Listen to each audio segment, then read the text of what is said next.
ఆ సత్య వస్తువు మనకి ప్రకాశించాలి, తెలియాలంటే దీపం ఒక్కటే సాధనం. ఆ దీపం లేని నాడు ఉన్న వస్తువు ఉన్నట్టు తెలియదు. ఉన్న వస్తువు ఉన్నట్టు తెలియకపోతే వచ్చే పెద్ద ప్రమాదం ఏమి అంటే వెంటనే భయం పట్టుకుంటుంది. అది ఏ వస్తువో తెలియదు కాబట్టి భయం. ఎక్కడికన్నా వెళ్ళాలంటే భయం. అందరికీ చీకటిగా ఉంటే భయం.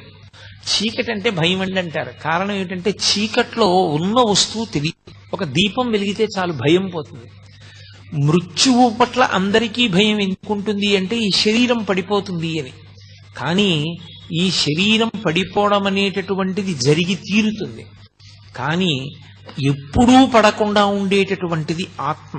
ఆ ఆత్మ ఎరుకలోకి వచ్చి శరీరము అసత్యం అనేటటువంటి భావమునందు త్రికరణ శుద్ధిగా నిలబడగలిగినటువంటి శక్తిని ఇవ్వగలిగినటువంటి దీపస్వరూపానికి జ్యోతిర్లింగం అని పేరు.